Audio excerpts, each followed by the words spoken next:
Hey guys, tonight let's all do the responsible thing and gently lower the lights. Scoot your phone a little farther from your face, unclench your jaw. Nothing exciting is going to happen here. No jump scares, no dramatic music cues. Just a long, slow drift through a story about paperwork, grief, and people who absolutely should not have been in charge of other people's safety. So get comfortable. This is one of those stories where everything technically happened years ago, but the consequences took their time, like a bill you forgot about until it showed up with interest. Tonight, we're talking about Clarinda. She's 38, she's a civil engineer, and for most of her adult life, she's been quietly living inside the aftermath of a disaster that everyone else agreed to stop thinking about, which is usually how these things work. Clarinda grew up around mines. Not in a romantic, lantern-lit, singing work songs kind of way, more in the practical sense. The mines were just there, like weather, like roads, like something you didn't question unless you were actively trapped inside one.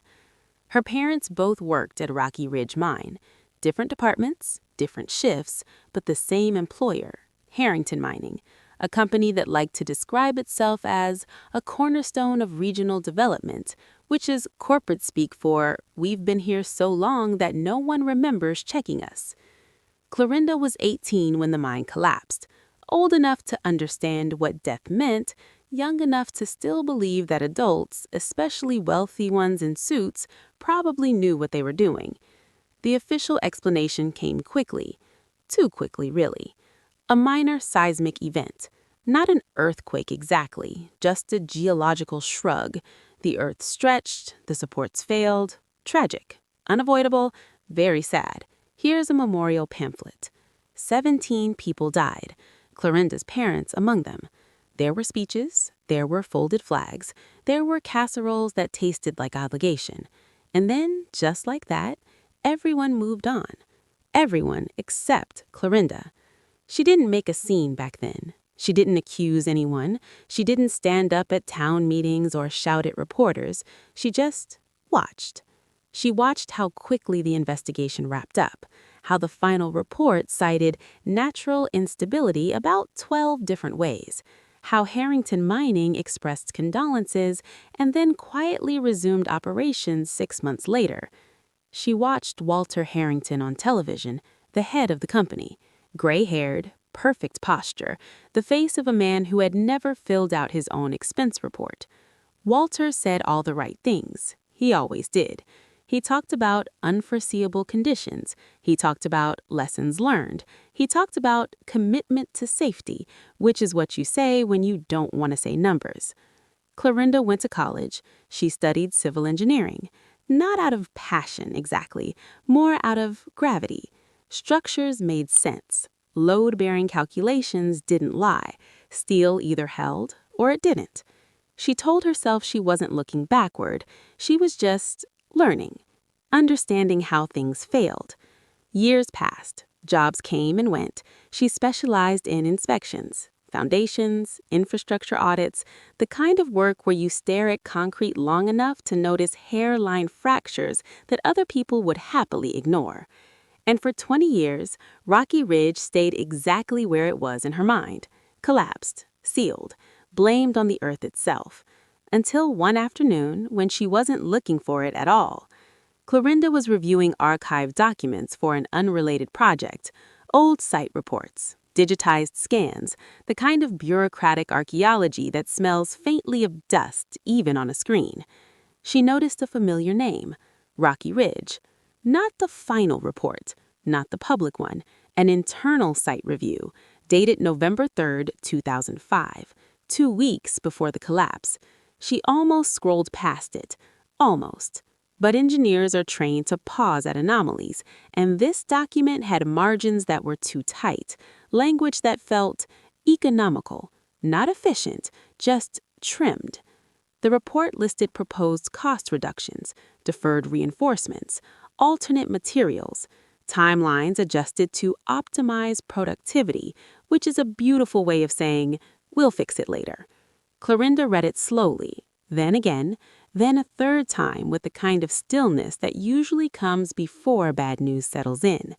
At the bottom of the document was a signature, Walter Harrington.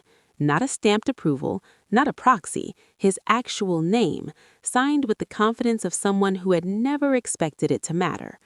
The recommendations were clear, the risks were acknowledged, and the decision was explicit: proceed anyway. Clarinda closed her laptop, not dramatically, just carefully, like if she moved too fast, the room might tilt.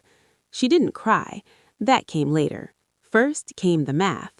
The reinforcements skipped in that report matched the exact failure points from the collapse analysis. The substandard materials lined up perfectly with the debris composition logged after the disaster. The natural seismic incident hadn't been natural at all. It had just been convenient. Clarinda didn't tell anyone right away. Not her sister, not her coworkers, not even herself, really. She sat with it.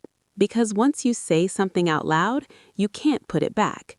Her sister, Riley, was getting married, 3 months out, busy with invitations, dress fittings, the kind of happiness that exists in a bubble and deserves to stay there, at least for a little while. Riley's fiancé was Derek Harrington. Yes, that Harrington, Walter's son, which is one of those coincidences that feels fake until it ruins your week. Derek wasn't his father. Clarinda knew that. He was quiet, thoughtful, uncomfortable with confrontation, the kind of man who apologized to furniture after bumping into it. Riley loved him, genuinely, and Clarinda loved Riley too much to shatter her world without being absolutely sure. So she did what engineers do. She verified. She reached out to Marcus Bennett, an investigative journalist with a reputation for patience and insomnia, the kind of guy who didn't ask why something mattered until after he checked if it was true. Marcus listened, didn't interrupt, didn't gasp, just said, "Send me everything." Over the next few weeks, the story unfolded the way these stories always do, slowly, reluctantly, as if the truth itself was tired. Harrington Mining had a pattern, not dramatic, not flashy, just consistent. Safety funds reallocated, inspections delayed, violations settled quietly. 15 years' worth of corners shaven down to something dangerously round. After the Rocky Ridge collapse, $3.2 million moved out of the Environmental Safety Fund, not to repairs, not to victim compensation, offshore, clean, efficient, because of course it did. Clarinda kept going to work, kept answering emails, kept helping Riley choose table centerpieces. She slept poorly, but quietly. The wedding approached. Marcus compiled evidence, documents, signatures, financial records that told the same story from different angles. They didn't rush. There was no need. Truth doesn't expire. It just waits. Clarinda thought about her parents, their routines, their lunches packed the night before, their faith that someone, somewhere, had checked the numbers. She thought about how easily the story was buried, not with malice, just with indifference. And she realized something important. If she brought this to a courtroom quietly, it could disappear again, settled, sealed, forgotten. But if she brought it into the open, into a room full of witnesses, it would have to be seen. So she made a decision, a calm one, a tired one, the kind you make after 20 years of carrying the same weight. The wedding would be the moment, not for revenge, not for drama, just for truth. Because sometimes the most disruptive thing you can do is refuse to let people sleep through what they already did. And with that thought sitting quietly beside her, Clarinda waited, not patiently, just steadily, and we'll float gently forward from here into the weeks leading up to a wedding where the music was soft, the guests were dressed nicely, and one man had absolutely no idea that his paperwork was about to catch up with him. By the time you reach your late 30s, you stop expecting revelations to arrive with thunder. They come with spreadsheets, email attachments, file names like final_final v3.pdf. Clarinda learned this quickly. Once Marcus Bennett got involved, everything slowed down even more. Not because progress stopped, but because truth, when handled carefully, prefers to walk instead of run. Marcus had a system, a very boring one. He cross-referenced dates, compared signatures, followed money in the most unromantic way possible. No dramatic corkboard, no red string, just databases and lukewarm coffee. Clarinda appreciated this. Drama was exhausting. She had already done her emotional sprint years ago. They started with the Rocky Ridge Report, the one Walter Harrington signed on November 3, 2005. Marcus tracked down adjacent documents, earlier drafts, internal emails, meeting minutes where nothing was decided but everything was implied. The language was consistent, carefully vague, always polite. Acceptable risk, temporary adjustments, operational efficiency. Words that sound harmless until you stack enough of them together and stand underneath. Clarinda noticed how often safety engineers were overruled. Not loudly, just gently. A note here, a revision there. A suggestion to revisit next quarter. Next quarter never came. Marcus found inspection reports that were scheduled but never completed. Invoices for materials that didn't meet spec. Requests for reinforcement approvals that died quietly in someone's inbox. It wasn't a conspiracy, it was a habit. And habits are harder to argue with because everyone insists they're accidental. Walter Harrington's name appeared everywhere. Not aggressively, just consistently. He wasn't micromanaging. He didn't have to. The system already knew what he liked. Lower costs, faster timelines, minimal noise. After the collapse, the official narrative locked into place with impressive speed. An adjacent seismic consultant, paid by Harrington Mining, suggested minor seismic activity. No one challenged it. Why would they? The mine was already closed. The bodies were already buried. And earthquakes, even imaginary ones, don't go to court. Clarinda kept attending wedding-related events. Bridal showers, venue walkthroughs, cake tastings that somehow lasted 2 hours.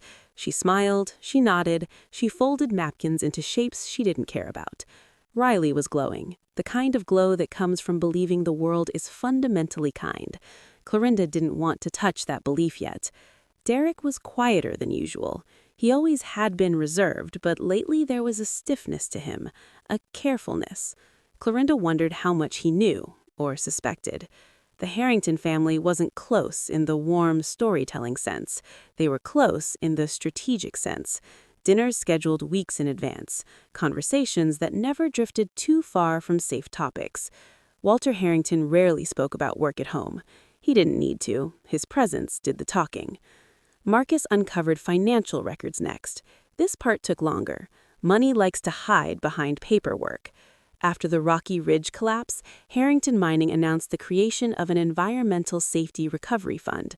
Publicly. Very publicly. Privately, the fund became a hallway. Money went in one end and out the other. $3.2 million left the account within months, transferred in clean increments. No explanation that survived scrutiny. Offshore accounts, shell companies, consulting fees that consulted absolutely no one. Marcus triple-checked everything, then checked it again. This wasn't just negligence, this was maintenance. Clarinda felt something shift inside her as the evidence stacked up. Not rage, not satisfaction, clarity. Her parents hadn't died because of bad luck. They died because someone decided they were an acceptable loss. She didn't dwell on it. Dwelling implied surprise. She had passed that stage quietly years ago. The question now wasn't what happened, it was how to say it. Marcus suggested several options: formal exposé, staggered releases, legal coordination. Clarinda listened, then shook her head. All of that gives them time, she said. Time to prepare statements, time to bury nuance, time to turn tragedy into a debate. She wanted witnesses, not readers. The wedding loomed closer. 200 guests, extended family, business associates, local officials, and Walter Harrington himself. Clarinda didn't sleep much, but when she did, she dreamed of tunnels. Not collapsing, just stretching endlessly forward. Riley noticed, asked if everything was okay. Clarinda said she was tired, which was true enough. One evening, Derek found Clarinda alone on the porch during a family dinner. The air was cool. The house behind them hummed with polite conversation. "You seem "Distracted," he said. Clarinda looked at him. Really looked. He wasn't his father, but he'd grown up in the gravity of that man's certainty. That leaves marks. "I'm working on something," she said carefully. Derek nodded, didn't push. "I know my family isn't easy," he said after a moment. Clarinda almost laughed, but didn't. Marcus finalized the timeline. 15 years of violations, patterns too neat to dismiss. They coordinated with legal counsel quietly, not to soften anything, just to make sure it landed. Clarinda wrote a short statement, not emotional, not accusatory, just facts. She practiced reading it out loud, slowly, evenly. The wedding rehearsal came and went. Walter Harrington shook hands, laughed softly, congratulated his son with visible pride. No one suspected a thing, which is usually how these stories end, but this one was still unfolding. Clarinda stood in her apartment the night before the wedding, holding her phone. Marcus was on standby. So were several reporters. So were authorities who had seen enough to stay close. She wasn't nervous. Nervous implies uncertainty. She felt resolved. She thought about her parents again, their routines, their faith. She thought about Riley, about Derek, about how truth doesn't ask permission, it just waits for space. The wedding day arrived quietly. Sunlight, soft music, flowers arranged with unnecessary precision. Guests filled the seats. Programs rustled. Clarinda took her place among them, calm, still. Walter Harrington sat in the front row, unaware that his past had finally decided to RSVP. And as the ceremony began, Clarinda felt something rare and gentle settle over her. Not peace, but readiness. And we'll drift forward from here, past the vows and the applause, into the moment when silence becomes impossible, and the most dangerous thing in the room turns out to be a stack of very boring documents. Weddings are strange little performances. Everyone agrees to pretend for a few hours that nothing complicated exists. No history, no grudges, no unspoken emails sitting in drafts. Just vows, flowers, music chosen because it tested well with grandparents. This one was no different. The ceremony unfolded exactly as planned. Riley walked down the aisle, slowly, because that's what you're supposed to do when you're wearing something that costs more than a used car. Derek looked nervous in a gentle, harmless way. The officiant spoke about commitment and partnership and the future, which is always optimistic phrasing. Clarinda watched from her seat, hands folded, breathing steady. She noticed small things. The way Walter Harrington sat perfectly still, like a man who believed posture was a moral virtue.